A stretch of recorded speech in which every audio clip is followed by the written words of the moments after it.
Hakim Salaf. Mas kawin boleh dijual untuk kurban? Boleh, asal perempuan yang jual, haknya dia. Karena tadi kita sudah bahas ya, mahar itu sudah diterima oleh perempuan, dia boleh jual, dia boleh kasih orang, terserah dia, bebas, haknya dia. Nggak ada masalah. Nanti kalau misal, tentu ini berjalan waktu biasanya, karena tadi kan kalau dia terjadi penipuan atau dia memang belum digauli tapi memang sudah tercerai dan memang ada udzur-udzur syar'i dikembalikan, maka kalaupun sudah dijual maka dia bisa diganti dengan yang senilai gitu, atau yang serupa. Apakah boleh membicarakan kesepakatan mahar sebelum acara akad? Tentu saja, itu yang tadi kita bahas. Boleh dibahas sebelum akad nikah, boleh ketemu, bahas kembali, tanya masalah program masa depan, bicarakan masalah mahar, itu boleh semua dibicarakan, tidak ada masalah. Kapan mengutarakan besarnya mahar yang disetujui oleh dua pihak? Tentu saja, ini semua masalah mekanisme lapangan ya. Kapan saja boleh dibicarakan, tidak ada sesuatu yang masalah di situ dan bisa dibahasakan kapan saja. Artinya tidak ada waktu tertentu. Intinya dalam syariat kita, makin dipermudah pernikahan maka makin bagus. Sudah azan ya? Ana cinta Ustaz karena Allah. Ahabbakallah alladhi ahbabtani fi. Kalau ada jam berlapis emas ya. Dan setelah sadar karena bertambahnya ilmu dan iman, saya menjual. Baik, apakah boleh atau saya simpan saja? Takut yang membeli jam tersebut seorang laki-laki lagi. Tentu saya jual, tidak masalah. Dijual tidak masalah. Dan sesuatu yang diharamkan bagi kaum muslimin boleh orang kafir pakai ya. Boleh orang kafir pakai. Selama dalam agama mereka tidak masalah maka boleh saja.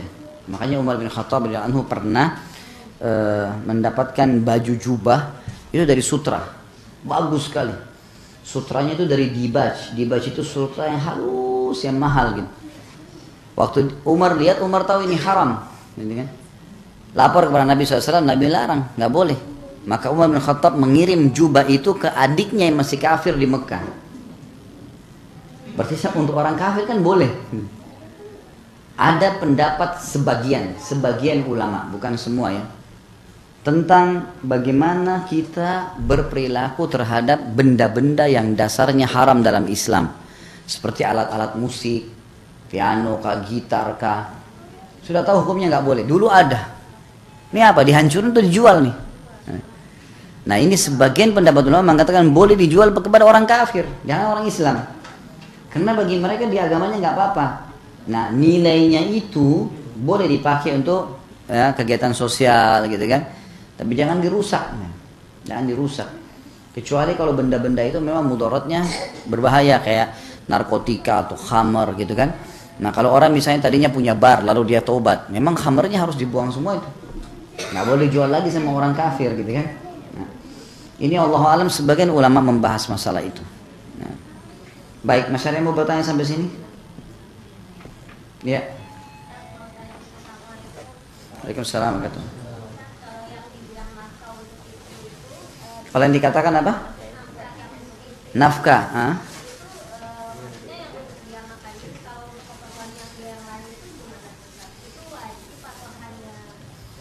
Kalau sesuatu yang harus dengannya berputar roda kehidupan, makan, minum, gitu kan?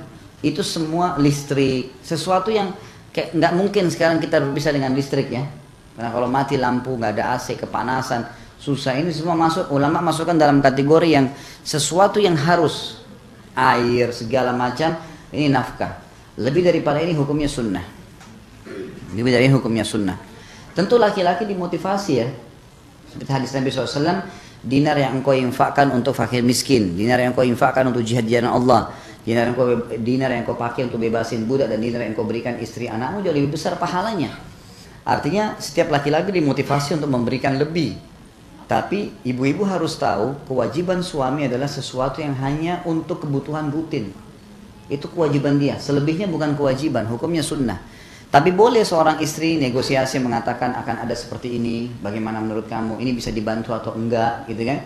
Seperti misalnya adiknya mau sekolah, ini adik mau sekolah, rencananya mau sekolah di pesantren misalnya, apa bisa dibantu? Misal contoh, ya kita negosiasi itu masih bisa. Tuh, tapi kembali kepada dia ya. Jangan ibu minta cerai gara-gara adiknya nggak mau disekolahin, ya. Itu nggak boleh. Semua yang berhubungan dengan istri masuk. Anak itu kan nggak bisa dipisahin. Resiko dia nikah sama janda punya anak, anaknya berarti juga masuk nafkah dia. Kalau tidak siapa yang mau biayai?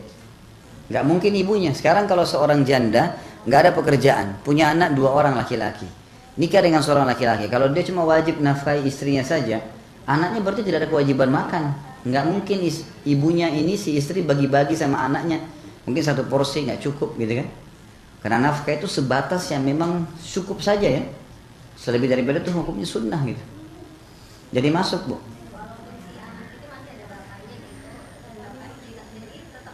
Enggak. Kalau ada ayahnya, ayahnya tetap memberi nafkah. Tapi kalau dia tinggal serumah dengan istrinya, maka si suami istri sekarang ini memberikan, gitu kan? Enggak, kalau ayahnya berikan tidak perlu. Tidak perlu. Ya. Ini maksudnya mau double-double. Ada ini namanya at-tamma. Ya.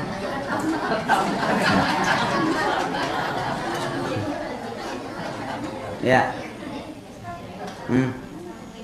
Waalaikumsalam warahmatullahi.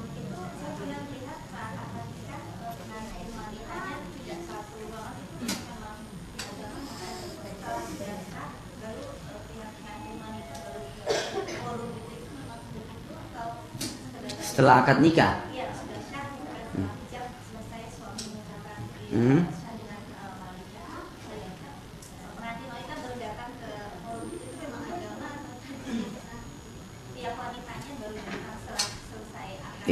Iya, semestinya begitu. Iya, karena selama belum akad nikah belum istri. Sama dengan wanita asing. Enggak, itu enggak benar. Bersanding itu enggak benar. Duduk bersebelahan belum akad nikah bagaimana ceritanya nih? Sama duduk dengan wanita yang asing.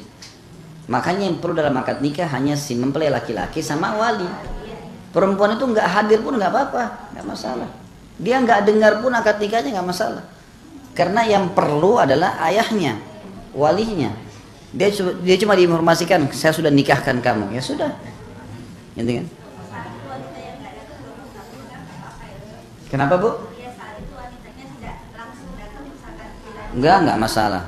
Enggak masalah. Ada lagi? Kalau mempelai laki-lakinya membohongi keluarga si laki-laki bahwa mempelai perempuan ini udah janda, tapi dia membohongi keluarga bahwasanya enggak, dia masih perawan. Dosa dong. Kenapa? Iya makanya, jadi si mempelai laki-lakinya ini bohong ke keluarga, dia bilang calon istri saya ini masih perawan, tapi kenyataannya pada saat. Untuk apa dia bilang itu? Iya. Jadi jujur. Dan memang tidak perlu kita bilang sebenarnya. Kalau misal ketahuan perempuan ini memang belum menikah, tapi mungkin pernah berzina sehingga tidak perawan lagi. Dan memang ada informasi kita dapatkan itu, gitu kan? Tapi dia Islam kan melihat yang sekarang. Masa lalu itu udah tidak ada ceritanya. Mau dia pemabuk, mau dia pezina itu nggak ada urusan. Sekarang taubat ya sekarang ke depan, gitu kan? Mestinya memang dia tidak bertanya, ataupun kalau dia tahu dia nggak perlu ceritain ke keluarganya. Nggak butuh. Kalau ada keluarga yang tanya, ini istrimu calon istri masih perawan nggak? Saya nggak. Untuk apa ditanya? Nggak usah jawab. Allahu alam. Kita kan juga tidak tahu pasti kan. Ya, jadi lebih baik jangan. Nggak perlu itu semua. Karena keluarga juga tidak perlu campur sampai ke situ. Ada lagi?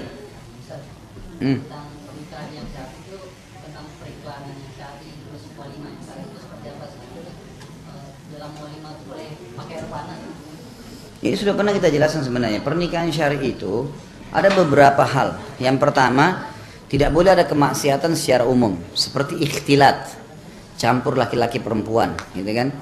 Masuk dalamnya ini sebenarnya dianjurkan oleh para ulama tidak bersanding di gedung. Kalaupun ada di gedung maka perempuan sama perempuan, laki-laki sama laki-laki. Biasanya ikhwah sekarang yang sudah buat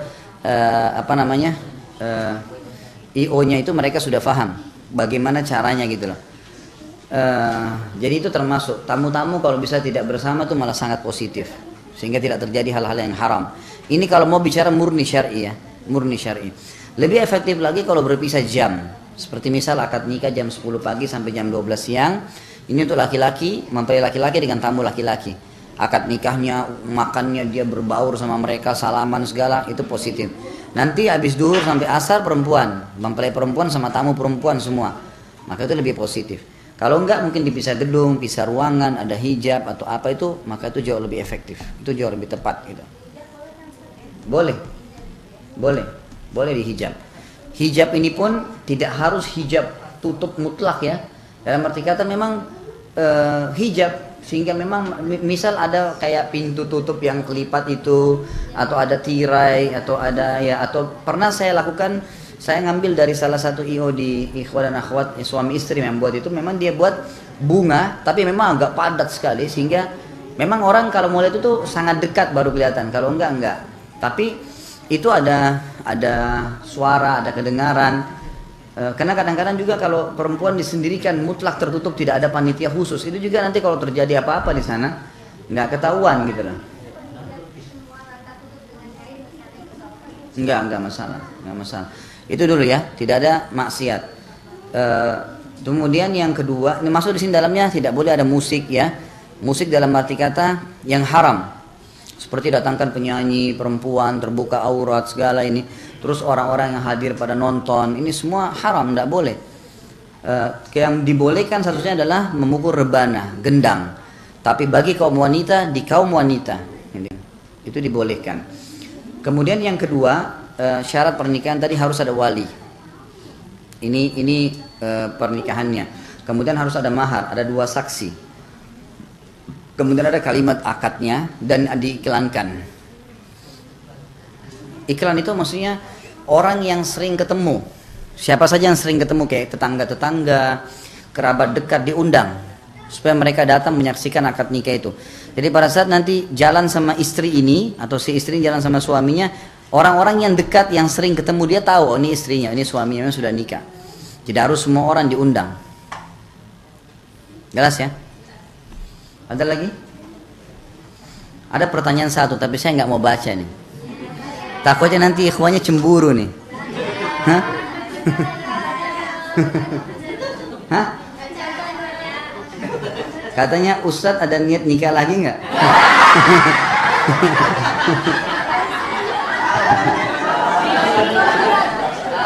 Apa kriterianya? Ya cemburu nggak nih? Makanya jangan lama-lama. Gak ada yang mau, Ustaz. Bu, ini mesti buatin tim di sini, Bu. Di Masjid Nurul Iman itu kita bentuk itu, dikasih biodata masing-masing, nanti dipertemukan. Ada? Sianida. Siap nikah muda. Baik, mungkin bisa insya Allah daftar di situ ya. Allahu a'lam.